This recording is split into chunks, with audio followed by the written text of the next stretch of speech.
I hope you're fine. You're good, doing great, and having a great day ahead. The new year has started, and almost every one of you may be starting a complete new year. So I wish you a wonderful year ahead. Hi, Jabula Makai. Hi, Sachin. You're doing great. Yeah, I'm doing great. Fantastic day. Yeah. Yeah, having a nice time, and I'm going to have Well, another meeting after this. that's perfect. That's perfect. Well, busy life, I suppose, and a productive one, I suppose, more than anything. Yeah. Cool stuff. Well, I wanted us to discuss this unconscious programming, basically, as we have discussed, that we're going to talk about it today. And I was looking forward to it. And now Wi-Fi happens and it's distracting us from fulfilling our mission as we have uh, planned, to discuss about unconscious programming. So I want you to take me to the basics of unconscious programming. What is this unconscious programming for a person who's not a professional, who doesn't know anything? Let's just enlighten people up. Wow, that's a wonderful question. That's a wonderful question, and that's a wonderful way to begin this. What is a unconscious programming? When I first heard this word unconscious programming, I thought, somebody put a complete programming in us, and that now we are here living according to someone else's bliss. And that's what exactly I thought. And it's partially correct. So we come to this world with some kind of programming. We call it the genetic programming. So there are some preconditioned programming that is already wired in us that helps us to survive. When we see some danger, we just, escape from it. And that is a genetic programming. When we we breathe, we have food, and we walk, we talk. So these are all our genetic programming. We are prone to learn these things, and we are prone to be curious and explore. So these are some of the programming that we have, or that we come with when we were born into this world. But the truth is, most of our programming, most of the things that we, for example, what language we speak, or how we behave in certain situations, or what we learn and how we make decisions, and how we influence people, whether we become rich or poor, these all becomes a part of, this is actually our part of the learning that happens after we were born to this world. So ever since we were born, we start to explore, learn, practice, see the experience, and explore the world. And every time when we learn something new, for example, for the first time, when you see something, you see a dog, and your mommy says, "No, that's a dog. That's a dog." So you look at the cutie little four-legged animal, and you say, "Oh, wow, it comes and lick your nose, lick your hands, and shows us its affection." And okay, that's a dog. Now, wherever you go, you see this dog. And now this representation of that idea, that representation of, of that thing, dog, you use this to map out any other animal that's related to that. So for example, if you see a big dog or a small dog, or an average dog, or a dog that's a breed dog, or any dog, that's a dog, because that's what you learned, right? So this programs later becomes your future map, right? Your decision, your choice, what you do, what kind of clothes you wear, what kind of language you speak, everything depends upon our earlier experiences. So what we learn, what we experience, what we were fed into our brain in terms of mental, it could be emotion, it could be, anything that you learned. So all this learning experiences later becomes a part of our hardwired information in your brain that helps us to map out the future. So you create the future based on these experiences. You create the future based on the choices, the experiences, the kind of people that you were surrounded with when you are growing, and that becomes your program. That is unconscious program. Now, why we call it unconscious? Because now if I were to ask you what happened a year ago, for example, a Friday, what happened? You don't know, because you have forgotten it, right? So over a time we tend to forget almost everything, because it's very difficult. So that's a way of memory. So it's very difficult to memorize every events of our lives. It's very difficult and it's very hard. And for our brain, it requires a tremendous, huge chunks of energy to actually memorize these things. So it requires much energy. So what would happen is over time we forget, but there is a layer beneath this conscious layer where we are. For example, when you see a mobile, that's a mobile. So that's you're conscious of it. You're conscious. But most of the times we don't need to be conscious. All the things that we learn becomes a part of our unconscious, mind, otherwise unconscious brain. For example, when your mother calls you, you take your phone and put on your ear and say, "Hi, mom." The moment you listen her words, the moment you hear her sound, that's the mom. That's your mom. Why? Because it's already that word, the sound and the pitch and tone of her voice is already become a part of your programming. Right now, you don't need to remember it. You don't need to think. You don't need to analysis. Okay, who this guy? Where is? I heard this. No, you don't need to think about it, because it becomes a part of your unconscious brain. Now, it's necessary for our brain to put those in the unconscious brain, because therefore you don't need to take it each time and process that. You don't need to do that. Now, once it becomes those experiences, those information becomes a part of your unconscious brain, then you can simply use that as data, as templates to create the future, to predict the future. So what you do is you have a past experience, past learning, past conditions. You use that to predict the future, and those past experiences and past memories, or the past things that you have learned, that you were conditioned to, becomes the unconscious mind, or unconscious brain, as we call it. And now we use that unconscious map to map out the future. So every decision you make, every choice you have, every pace you take for the future, toward the future, the clothes you wear, the woman you marry, all are the consequences of your past life. So what you do right now will determine what you do tomorrow. What you do tomorrow will determine what you do next year. So that's conscious brain, conscious mind. Excellent. As I'm listening to you as you speak, I hear you more focused onto the instinctual unconscious, basically, which exactly basically you talking around factors that influence our ID, as Freud we used to talk about the ID. But then now, how then do you deal with repressed instinctual unconscious? Because like in this, as I'm looking into the whole of the unconscious state of humanity, it's divided into two parts, which are mainly very permeable. You talk about the instinctual and you talk about the spiritual. Both of these are both unconscious. But then for us to become alive, there has to be a fluid happening of the state of the unconscious becoming conscious, and that what is conscious becoming unconscious. It's permeable like this in nature. But now, to deal actually with the instinctual unconscious that is replaced, how can you go about that? Because I can hear most of your words are centered around instinctual unconscious, and I know there is also another unconscious part that humanity deals with, which is the spiritual unconscious.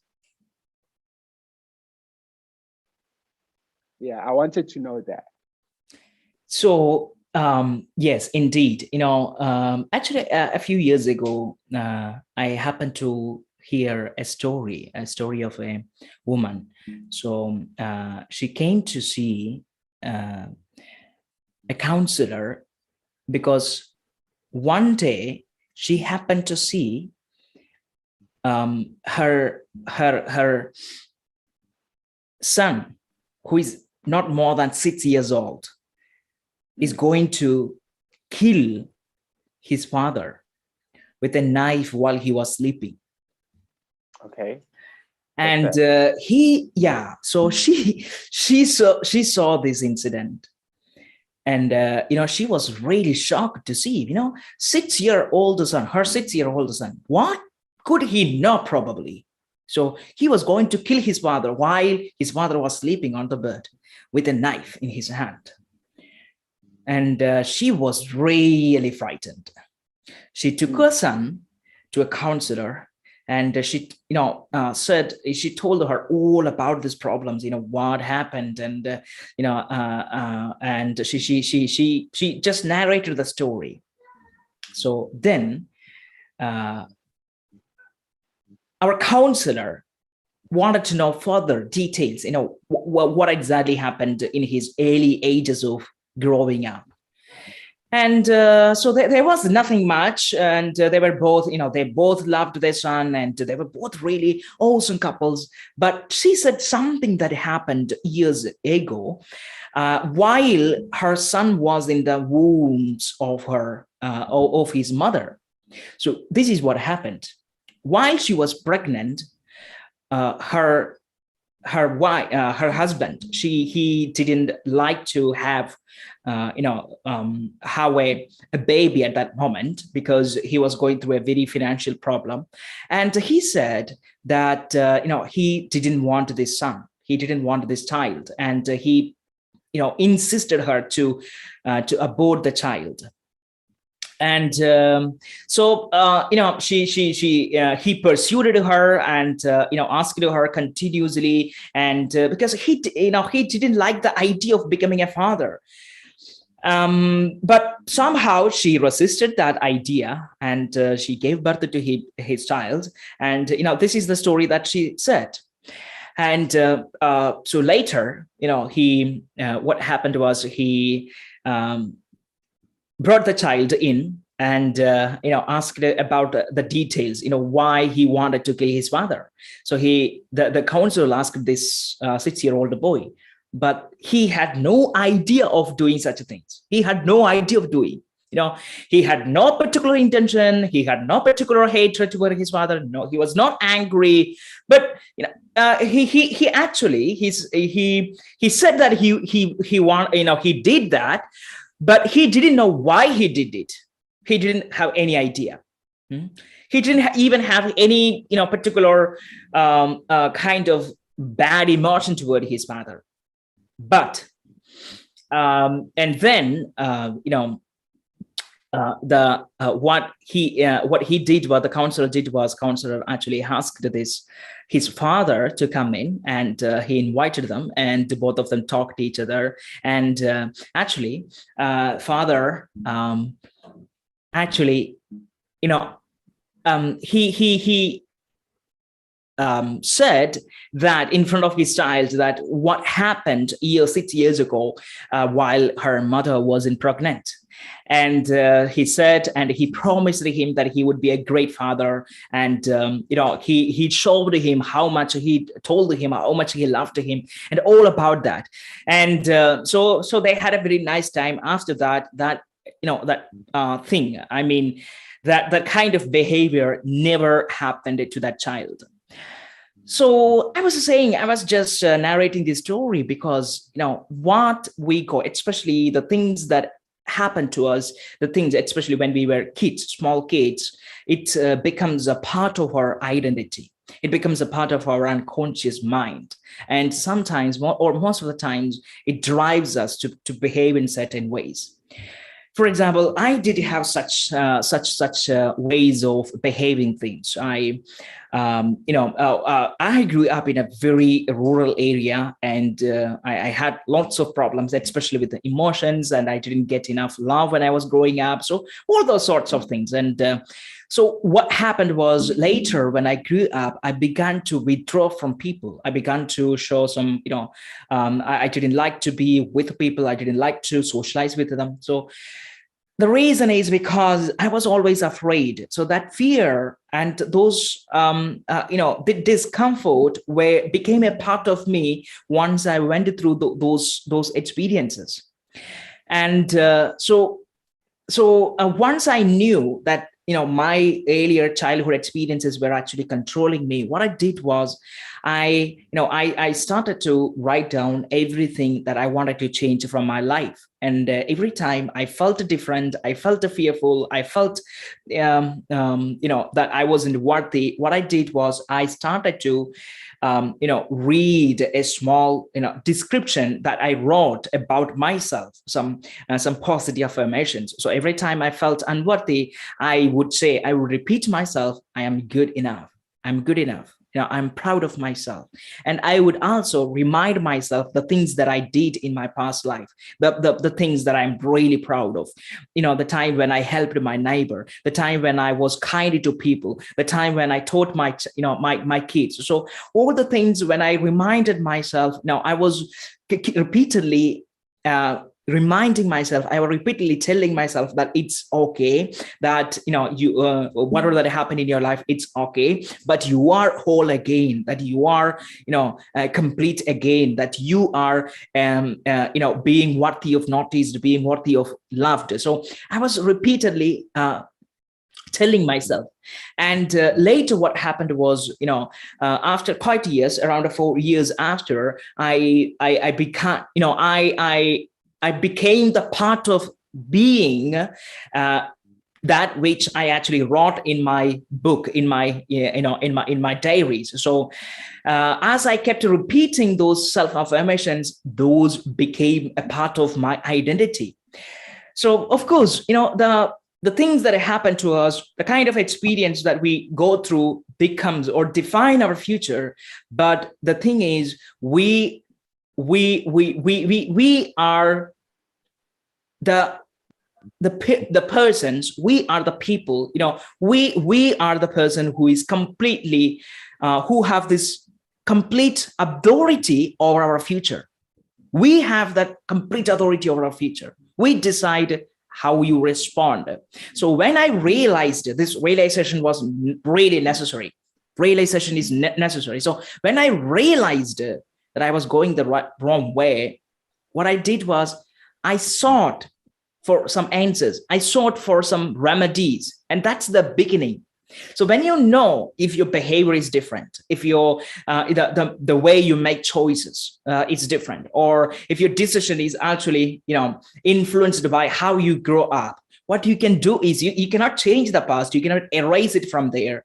It just happened. But what you can do is you can do something about it in the future. So there may be an occasion when you want to make the same decision again. Well, what are you going to do? Are you still going to be driven by the same experiences, or you can do something? Now, what you can do is actually what I am going to say next. So Jabodo, I think that actually I gave a small picture of it to your question, right? Exactly. From what I see from my side is that between our conditionings, which is the instincts and the spiritual, there needs to be sort of like a balance, because we are human beings. And I like when you're quoting about how you actually used your tools of having to put positive affirmation to yourself. As a result, you were rewiring what has been encoded within yourself. As a result, that is the only way to sort of, I wouldn't say, the way actually to cope with life and make a new journey to your desired destination and change your living experiences.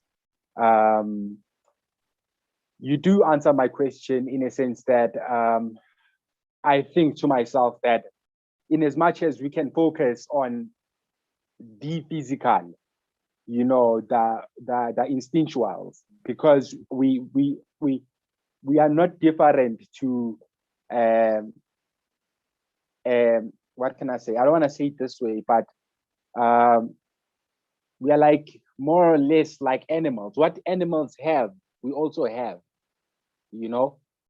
But what makes us different from animals is that we have a human spirit that makes us to discern what's right and wrong for us. You know, we are creatures that are able to think outside of the box. We can see a better world before it even comes, you know. So if we can envision that, so definitely through unconscious programming, we can achieve that, because I feel like that is what we need, you know. So in this, how can we make it be simpler to our people, that they get to understand and be influenced by the unconscious programming, and get to understand the tools that are necessary to make a difference in their lives? Yeah, so it's not, although the practice is very simple, but it's not an easy job. It's not an easy job. It's a simple one. What you do is every time you wake up, you envision the kind of person that you want to become. What do you want to become? You want to become a trainer, a marathon player, or you want to become the next world to be Miss Beauty, or what is it that you really want to become? So when you wake up, just envision that being, you are that person. Just envision it.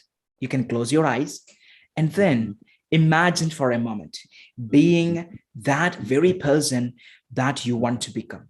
Just feel the emotions that are going through your body. Feel that emotion of pleasure. Feel the emotion of joy that you experience when you become that very person that you have always wanted to become. That envisioning is really important. Why? Because we have come a long way, conditioned by the environment, by the opinions and thoughts, teachings of others, and they influence us. Now, our identity has become a part of that society. Now, what the society decides means what the majority of people that we surround with. So that's where we live. So the majority of people we surround with, what they decide, what they think, what they feel becomes a part of our identity, and we try to imitate them. So this is why one of the reasons why we need to figure out what I want to become, what I need, because that need, unless that need is met, unless that need is fulfilled, you feel always this emptiness, this void within you, and you feel like you don't feel really like being but existing there. This is why some of the people, when they sit alone in silence, they can't deal with that silence, because the silence speaks the truth. And in silence, they hear this inner voice, the unfulfilled inner voice. And this is why you need to figure out what exactly you want, and then envision being that person. What is it? Want to become, the very ideal image of you. What is it? I don't know. You know that. So envision that person for just 5 minutes, play with it, think about it, just walk through be that person and walk, just being that person, just for 5 minutes. Do it every day. and before you sleep. Now, this is really important, especially before you sleep and after you wake up. You can do it either uh, before the moment you fall asleep, or you can do it before you are completely awake. So I encourage you to just remind yourself to to do it. So you can keep a reminder, something when you wake up. Each time you wake up, you can put a an ideal symbol of you in your living room, so that every time you are awake, you see that, and it reminds you of that ideal being that you want to become. And you can go through this envisioning or visualization process. Now, at the beginning, this might be a little difficult for you. At the beginning, you might ask yourself, what am I doing? Am I doing the right thing? Oh my God.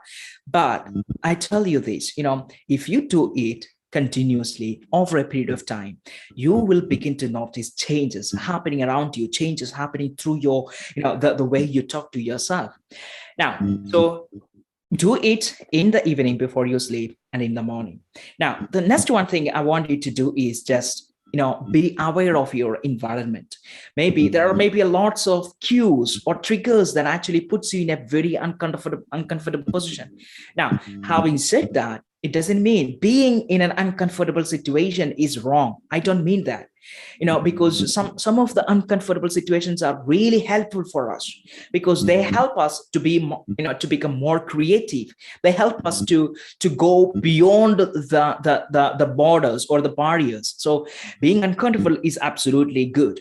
But what I am saying is, if you are living in a society or in a surroundings where people often criticize you for being whatever that you are, or people often discourage you for becoming the person that you wanted to become, I suggest you to just get away from that environment, because that environment is toxic, and you're going to poison yourself, and you're going to completely degrade yourself if you're going to stay there. So get away from that place. Get away from that place. That's the first thing. So become aware of the environment. See if there is anything that is causing you harmful to your personal growth, to your social life, to the kind of ideal person that you wanted to become.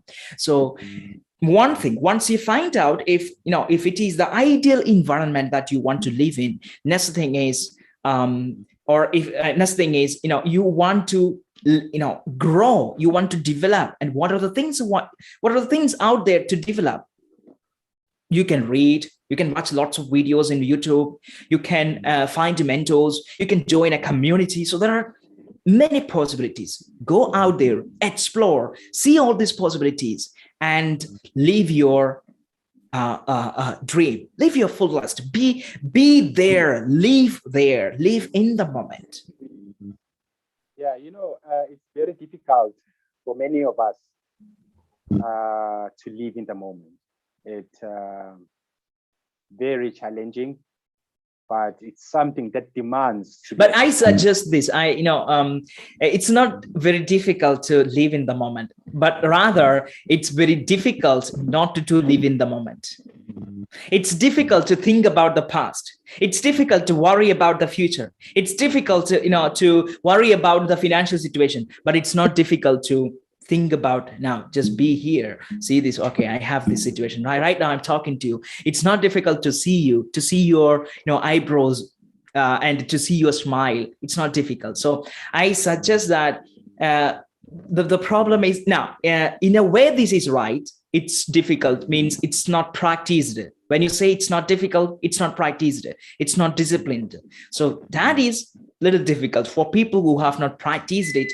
But once you practice it, it becomes a part of you. Now then it will become very easy. And having to listen to your words as well, the void, the void, the vacuum that is actually happening in people's lives outside there, like it's there's emptiness, and you look that how can this void be filled? You know, because as there is this void, people try to fill it up with a lot of distraction instead of things that are actually meaningful. That's my main concern. And these things that they are filling in their voids doesn't make them to focus into executing their mission in life. They end up not finishing their race that they meant to finish.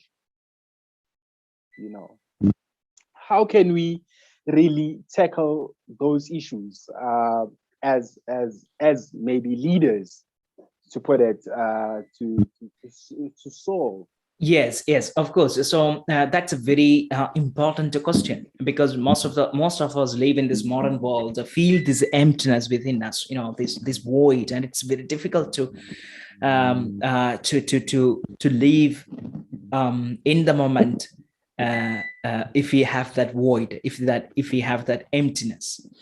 And now the question is, why there is an emptiness, why there is a void within us? Why is it? What causes this emptiness? Because if once we know why that emptiness lies there, then it's easier to take it further. We human beings have certain needs. We have physical needs, we have mental needs, we have spiritual needs. So our physical needs is, the food and water, breathing, and having a very comfortable place to stay. So these are some of the physical needs. And, so for example, you need to have sex, you need to have that physical touch, physical presence of people. So if you avoid those things, it becomes a very difficult for you, because you miss that physical needs, right? Now there are also mental needs. You need support from your peers, you need support from your loved ones, you need people who see you as a worthy person. So you need this mental support where you feel comfortable, where you feel loved, where you feel recognized. So that's one of the reasons. If you are so sometimes when we, especially the work that we do, sometimes if it is not really satisfying to our to our heart, if it is not satisfying with our physical needs as well as the mental needs, if it is not really satisfying, if it is not in alignment with that, then probably you might feel an emptiness while you're doing the work. So that's why one of the reasons why some people feel this stress when they work, because that working, the domain that they are in is not in alignment with their vision. It's not in alignment with their purpose. It's not in alignment with their spiritual needs. So we need to align whatever that we do in alignment with to our needs. So both physical, mental, spiritual needs. For example, you have a big vision, a purpose in your life, which is to help thousands of people. But if you just go against that wish, if you do something that's completely against that needs, then probably you feel this emptiness again, because you're not fulfilling that needs. So what I say is actually to find out if there is any needs that's not being met, and then fulfill that. If you don't have any partner, go find a partner. If you have trouble having a partner or finding a partner, there are lots of ways you can find that. If you don't have a community who support you, go find it. Just Google it. You can find lots of communities. Go Google it, find them. They will help you to become, more. Because when I was a child, I always felt there was so much more in me, but I could not bring it out. The community helped me. My people who surround with actually helped me. So that's what I want to say. And and to spiritual needs. You may have, most of us do have some kind of rituals. So I say some people go to gym instead of going to church. Some people go to church. Some people go to temple. Some people meditate. So have something, some rituals that helps you to level your spiritual needs. We sometimes we need to be we need to be quiet. We need to be in silent, where we can experience the presence of being here in the now. We can relax and relax ourselves. So find some time to actually fulfill your spiritual needs, mental needs, and physical needs. Once we fulfill that needs, I think it's very easier to live a better life. Yeah, in just saying that, just to give our listeners at home a part of my experience when circumstances used to be tough, really tough, and you really feel a big void inside.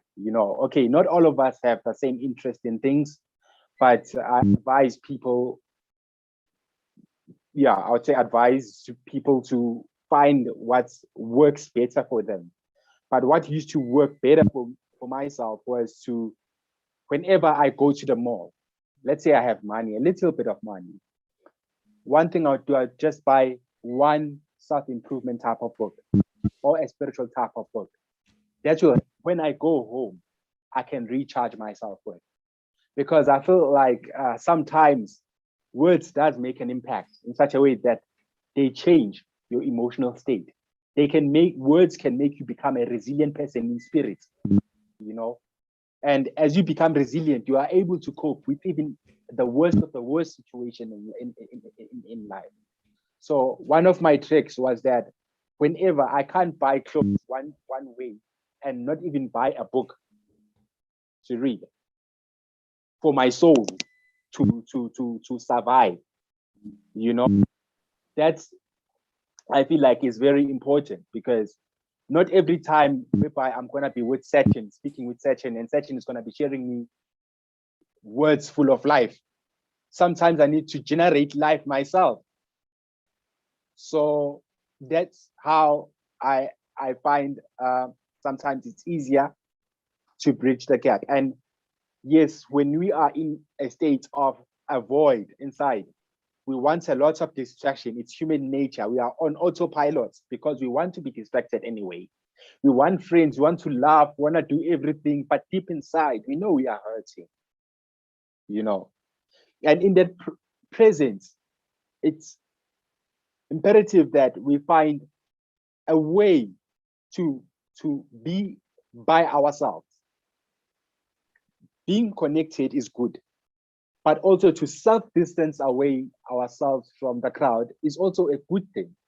Even if you self-distance yourself for 3 months, 6 months, it's okay, because you are in a process of finding your soul. Finding your soul is it's a journey. It's not like I found my soul now. You can discover it now. You can't.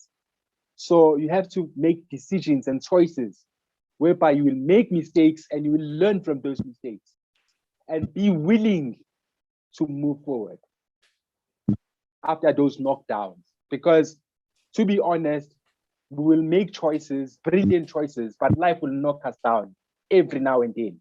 But what's important is that we keep on reprogramming our unconscious state, because our unconscious state is very powerful. It influences our conscious mind.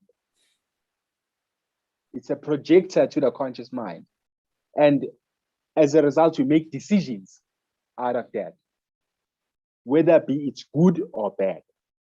So let's be mindful of the things that we program ourselves with. I think Sachin has shared a lot of wisdom here today in regarding programming, and to our viewers at home, don't forget to subscribe on our channel. I don't know, Sachin, you want to add something to our audience? Yeah, it's been a very nice talk, Makaye, and of course, have a great year ahead. Enjoy yourself. Have some time to learn something better to this year.